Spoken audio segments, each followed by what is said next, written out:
Chapter 12. It would be interesting, no doubt, to describe the feelings of Lord Yalding as he followed Mabel and Jimmy through his ancestral halls. But I have no means of knowing at all what he felt. Yet one must suppose that he felt something. Bewilderment, perhaps, mixed with a faint wonder, and a desire to pinch himself to see if he were dreaming. Or he may have pondered the rival questions. Am I mad? Are they mad? Without being at all able to decide which he ought to try to answer, let alone deciding what, in either case, the answer ought to be. You see, the children did seem to believe in the odd stories they told, and the wish had come true, and the ghost had appeared. He must have thought, but all this is vain. I don't really know what he thought any more than you do. Nor can I give you any clue to the thoughts and feelings of Mademoiselle. I only know that she was very happy, but anyone would have known that if they had seen her face. Perhaps this is as good a moment as any to explain that when her guardian had put her in a convent, so that she should not sacrifice her fortune by marrying a poor lord, her guardian had secured that fortune to himself by going off with it to South America. Then, having no money left, Mademoiselle had to work for it. So she went out as governess, and took the situation she did take because it was near Lord Yalding's home.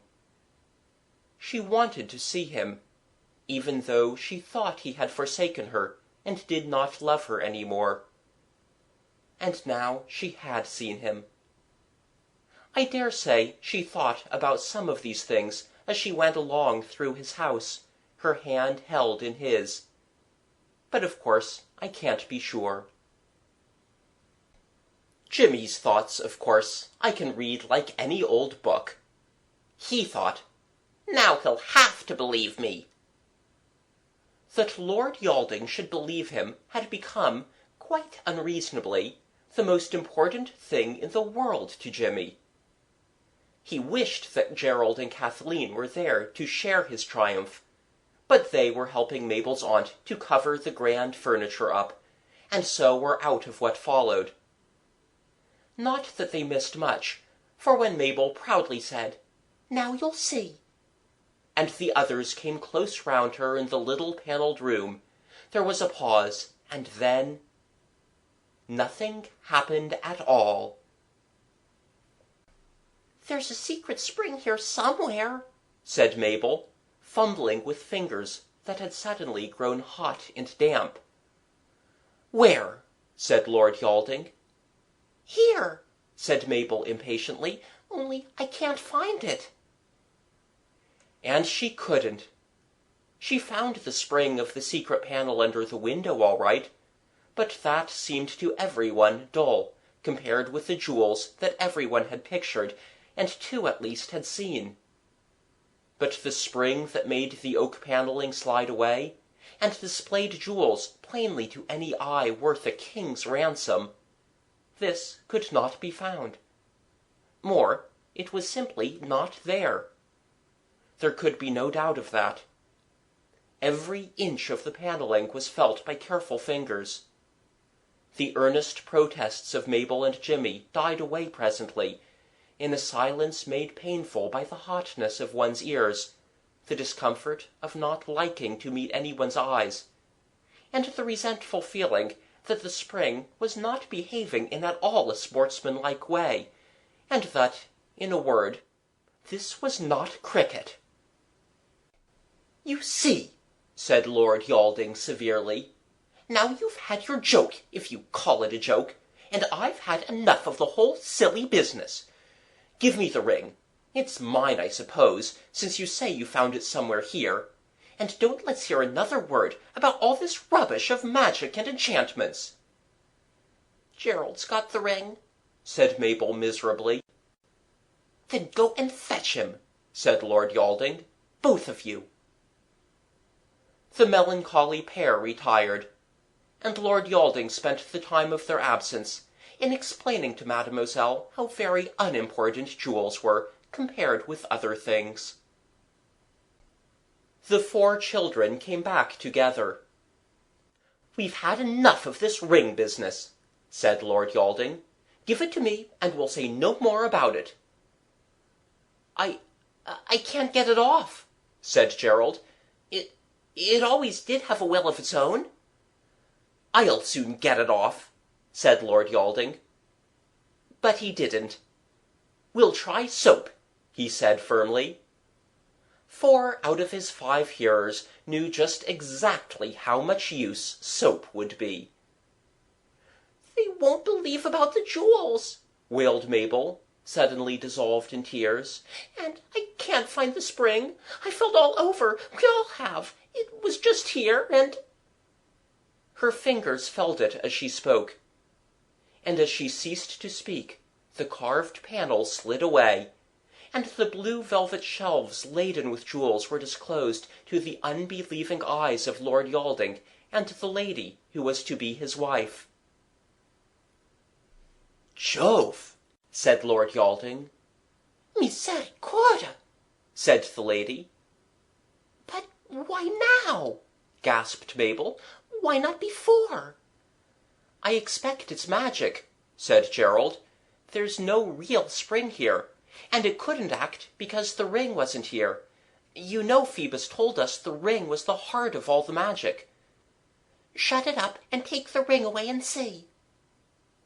They did, and Gerald was, as usual he himself pointed out, proved to be right. When the ring was away, there was no spring. When the ring was in the room, there, as Mabel urged, was the spring all right enough. "So you see," said Mabel to Lord Yalding. "I see that the spring's very artfully concealed," said that dense peer.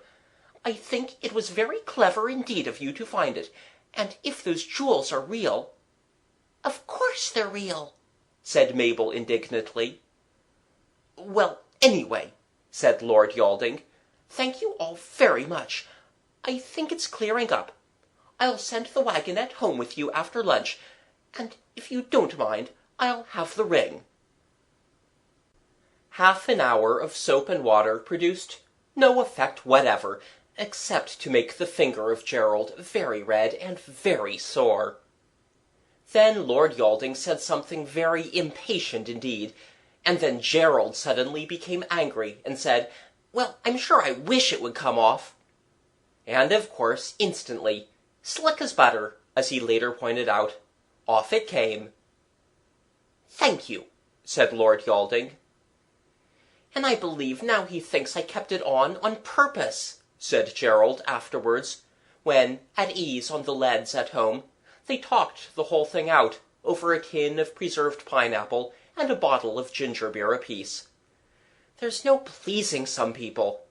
He wasn't in such a fiery hurry to order that wagonette after he found that Mademoiselle meant to go when we did, but I liked him better when he was a humble bailiff. Take him for all in all, he does not look as if we should like him again."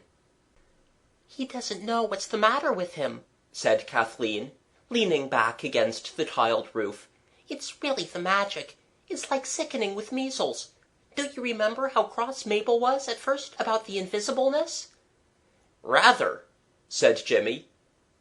"It's partly that," said Gerald, trying to be fair, "and partly it's the being in love. It always makes people like idiots.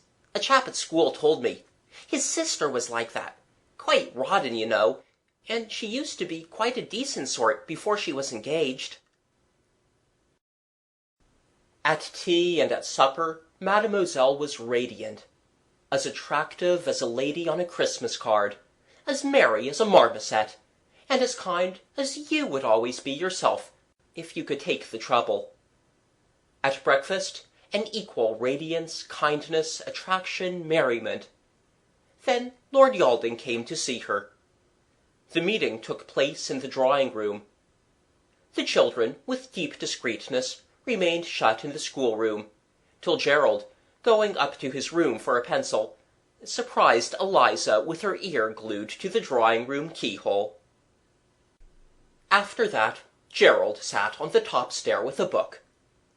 He could not hear any of the conversation in the drawing-room, but he could command a view of the door, and in this way be certain that no one else heard any of it.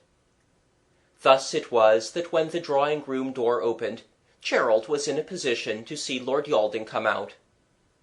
Our young hero, as he said later, coughed with infinite tact to show that he was there. But Lord Yalding did not seem to notice.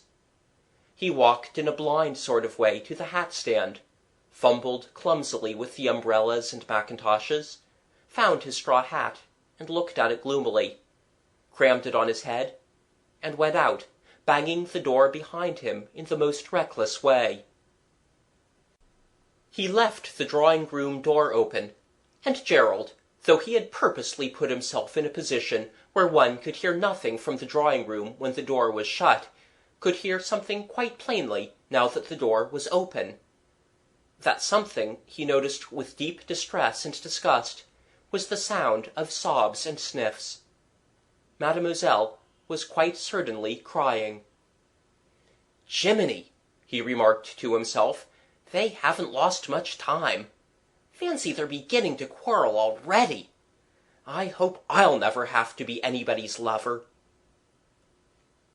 But this was no time to brood on the terrors of his own future. Eliza might at any time occur. She would not for a moment hesitate to go through that open door, and push herself into the very secret, sacred heart of Mademoiselle's grief. It seemed to Gerald better that he should be the one to do this. So he went softly down the worn green Dutch carpet of the stairs, and into the drawing-room, shutting the door softly and securely behind him. "It is all over," Mademoiselle was saying, her face buried in the beady arum lilies on a red ground, worked for a cushion cover by a former pupil. "He will not marry me." Do not ask me how Gerald had gained the lady's confidence. He had, as I think I said almost at the beginning, very pretty ways with grown-ups when he chose. Anyway, he was holding her hand, almost as affectionately as if she had been his mother with a headache, and saying, "Don't," and "Don't cry," and "It'll be all right, you see if it isn't," in the most comforting way you can imagine, varying the treatment with gentle thumps on the back, and entreaties to her to tell him all about it. This wasn't mere curiosity, as you might think. The entreaties were prompted by Gerald's growing certainty that whatever was the matter was somehow the fault of that ring. And in this Gerald was, once more, as he told himself, right. The tale, as told by Mademoiselle, was certainly an unusual one. Lord Yalding, last night after dinner, had walked in the park. "To think of? Yes, I know," said Gerald, "and he had the ring on, and he saw—" "He saw the monuments become alive," sobbed Mademoiselle. "His brain was troubled by the ridiculous accounts of fairies that you tell him. He sees Apollon and Aphrodite alive on their marble. He remembers him of your story. He wishes himself a statue. Then he becomes mad, imagines to himself that your story of the island is true, plunges in the lake, swims among the beasts of the Ark of Noé, feeds with gods on an island. At dawn the madness become less. He think the Pantheon vanish, but him no. He thinks himself statue, hiding from gardeners in his garden till 9 less a quarter. Then he thinks to wish himself no more a statue, and perceives that he is flesh and blood. A bad dream, but he has lost the head with the tales you tell. He say it is no dream, but he is fool, mad, how you say, and a madman must not marry. There is no hope. I am at despair, and the life is vain." "There is," said Gerald earnestly. "I assure you there is. Hope, I mean. And life's as right as rain, really. And there's nothing to despair about. He's not mad, and it's not a dream. It's magic. It really and truly is." "The magic exists not," Mademoiselle moaned. "It is that he is mad. It is the joy to re-see me after so many days. Oh, la la la la la!"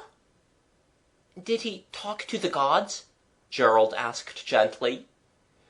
"It is there the most mad of all his ideas. He say that Mercure give him rendezvous at some temple to-morrow when the moon raise herself." "Right," cried Gerald. "Righto. Dear, nice, kind, pretty Mademoiselle Rapunzel, don't be a silly little duffer."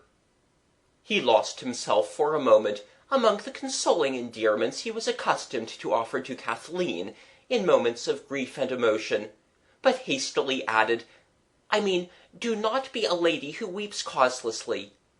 To-morrow he will go to that temple. I will go. Thou shalt go. He will go. We will go. You will go. Let 'em all go. And, you see, it's going to be absolutely all right.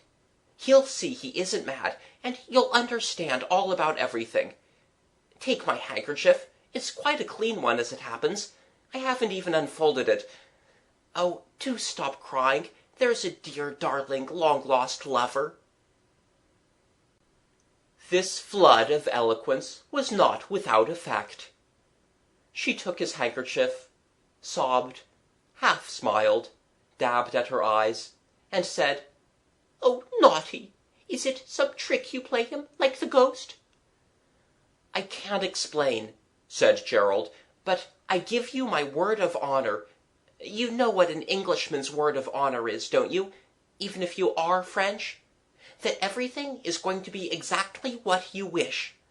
I've never told you a lie. Believe me." "It is curious," said she, drying her eyes, "but I do." And once again, so suddenly that he could not have resisted, she kissed him.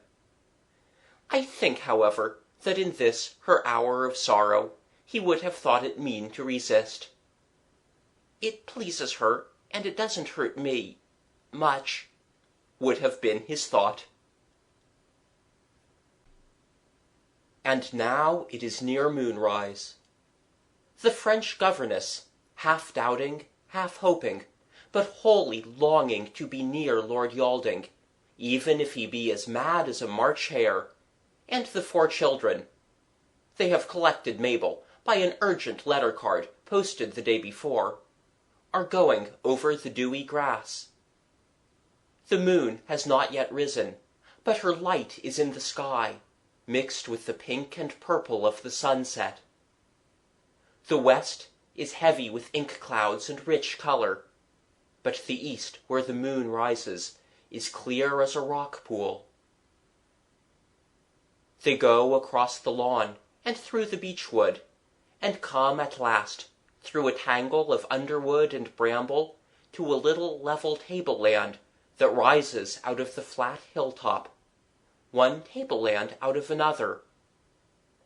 Here is the ring of vast rugged stones, one pierced with a curious round hole, worn smooth at its edges. In the middle of the circle is a great flat stone, alone, desolate, full of meaning. A stone that is covered thick with the memory of old faiths and creeds long since forgotten. Something dark moves in the circle. The French girl breaks from the children, goes to it, clings to its arm.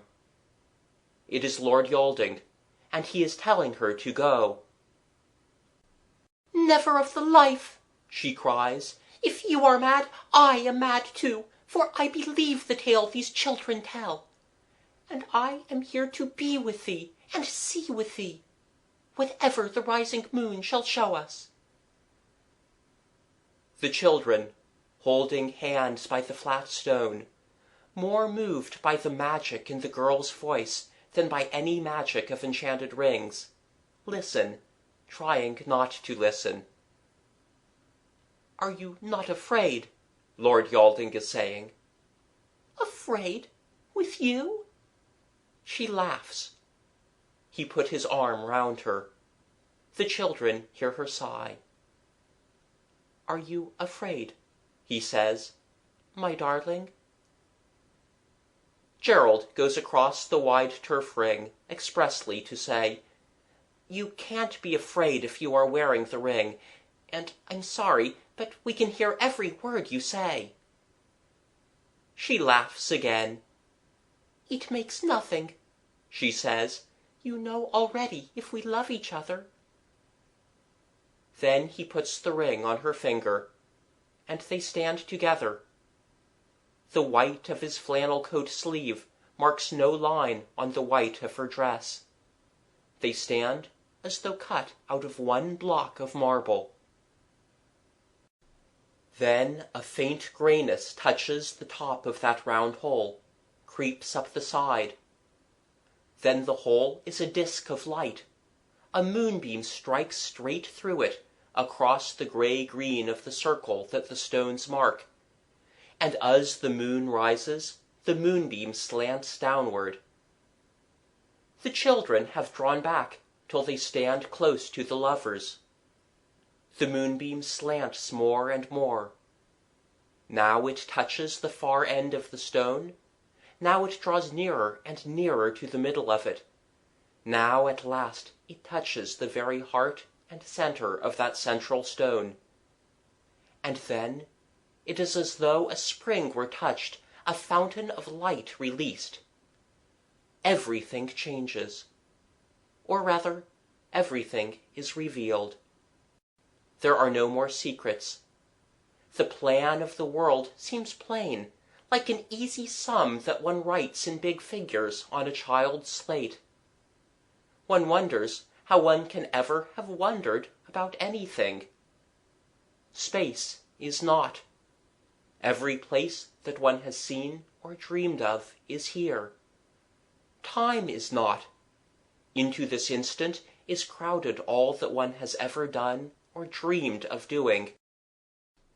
It is a moment, and it is eternity. It is the center of the universe, and it is the universe itself. The eternal light rests on and illuminates the eternal heart of things. None of the 6 human beings who saw that moon rising were ever able to think about it as having anything to do with time. Only for one instant could that moon ray have rested full on the center of that stone. And yet there was time for many happenings. From that height one could see far out over the quiet park and sleeping gardens, and through the grey-green of them shapes moved, approaching. The great beasts came first, strange forms that were when the world was new. Gigantic lizards with wings. Dragons they lived as in men's memories. Mammoths, strange vast birds, they crawled up the hill and ranged themselves outside the circle. Then, not from the garden, but from very far away, came the stone gods of Egypt and Assyria, bull-bodied, bird-winged, hawk-headed, cat-headed, all in stone, and all alive and alert. Strange grotesque figures from the towers of cathedrals, figures of angels with folded wings, figures of beasts with wings wide spread, sphinxes, uncouth idols from southern palm-fringed islands, and last of all, the beautiful marble shapes of the gods and goddesses who had held their festival on the lake island, and bidden Lord Yalding and the children to this meeting. Not a word was spoken. Each stone shape came gladly and quietly into the circle of light and understanding, as children, tired with a long ramble, creep quietly through the open door into the firelit welcome of home. The children had thought to ask many questions, and it had been promised that the questions should be answered. Yet now no one spoke a word, because all had come into the circle of the real magic, where all things are understood without speech. Afterwards, none of them could ever remember at all what had happened. But they never forgot that they had been somewhere where everything was easy and beautiful. And people who can remember even that much are never quite the same again. And when they came to talk of it next day, they found that to each some little part of that night's great enlightenment was left. All the stone creatures drew closer round the stone. The light where the moonbeam struck it seemed to break away in spray, such as water makes when it falls from a height. All the crowd was bathed in whiteness. A deep hush lay over the vast assembly. Then a wave of intention swept over the mighty crowd. All the faces, bird, beast, Greek statue, Babylonian monster, human child and human lover, turned upward. The radiant light illumined them, and one word broke from all. "The light!" they cried, and the sound of their voice was like the sound of a great wave. "The light! The light!" And then the light was not any more, and soft as floating thistledown, sleep was laid on the eyes of all but the immortals. The grass was chill and dewy, and the clouds had veiled the moon. The lovers and the children were standing together, all clinging close, not for fear, but for love. "I want," said the French girl softly, "to go to the cave on the island." Very quietly, through the gentle brooding night, they went down to the boat-house, loosed the clanking chain, and dipped oars among the drowned stars and lilies. They came to the island, and found the steps. "I brought candles," said Gerald, "in case." So, lighted by Gerald's candles, they went down into the hall of Psyche, and there glowed the light spread from her statue, and all was as the children had seen it before. It is the Hall of Granted Wishes. "The ring," said Lord Yalding. "The ring," said his lover, "is the magic ring given long ago to a mortal, and it is what you say it is. It was given to your ancestor by a lady of my house, that he might build her a garden and a house, like her own palace and garden in her own land. So that this place is built partly by his love, and partly by that magic. She never lived to see it. That was the price of the magic." It must have been English that she spoke, for otherwise how could the children have understood her? Yet the words were not like Mademoiselle's way of speaking. "Except from children," her voice went on, "the ring exacts a payment. You paid for me when I came by your wish, by this terror of madness that you have since known. Only one wish is free." "And that wish is?" "The last," she said. "Shall I wish?" "Yes, wish," they said, all of them. "I wish, then," said Lord Yalding's lover, "that all the magic this ring has wrought may be undone, and that the ring itself may be no more and no less than a charm to bind thee and me together for evermore." She ceased, and as she ceased, the enchanted light died away. The windows of granted wishes went out like magic lantern pictures. Gerald's candle faintly lighted a rudely arched cave, and where Psyche's statue had been was a stone with something carved on it. Gerald held the light low. "It is her grave," the girl said. Next day, no one could remember anything at all exactly. But a good many things were changed. There was no ring, but the plain gold ring that Mademoiselle found clasped in her hand when she woke in her own bed in the morning. More than half the jewels in the panelled room were gone, and those that remained had no panelling to cover them. They just lay bare on the velvet-covered shelves. There was no passage at the back of the Temple of Flora. Quite a lot of the secret passages and hidden rooms had disappeared, and there were not nearly so many statues in the garden as everyone had supposed, and large pieces of the castle were missing, and had to be replaced at great expense. From which we may conclude that Lord Yalding's ancestor had used the ring a good deal to help him in his building. However, the jewels that were left were quite enough to pay for everything. The suddenness with which all the ring magic was undone was such a shock to everyone concerned that they now almost doubt that any magic ever happened. But it is certain that Lord Yalding married the French governess, and that a plain gold ring was used in the ceremony. And this, if you come to think of it, could be no other than the magic ring, turned by that last wish into a charm to keep him and his wife together forever.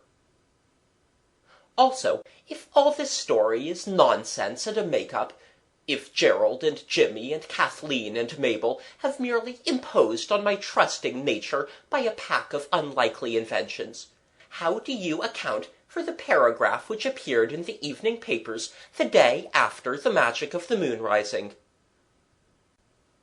"Mysterious disappearance of a well-known city man," it said, and then went on to say how a gentleman, well known and much respected in financial circles, had vanished, leaving no trace. Mr. U. W. Ugly, the papers continued, had remained late, working at his office as was his occasional habit. The office door was found locked, and on its being broken open, the clothes of the unfortunate gentleman were found in a heap on the floor, together with an umbrella, a walking-stick, a golf-club, and, curiously enough, a feather brush, such as housemaids use for dusting. Of his body, however, there was no trace. The police are stated to have a clue. If they have kept it to themselves. But I do not think that they can have a clue, because, of course, that respected gentleman was the Ugly Wuggly, who became real when, in search of a really good hotel, he got into the Hall of Granted Wishes.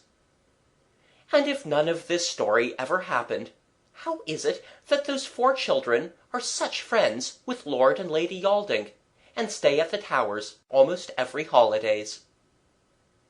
It is all very well for all of them to pretend that the whole of the story is my own invention. Facts are facts, and you can't explain them away. End of The Enchanted Castle by E. Nesbit. Recorded by Peter Eastman.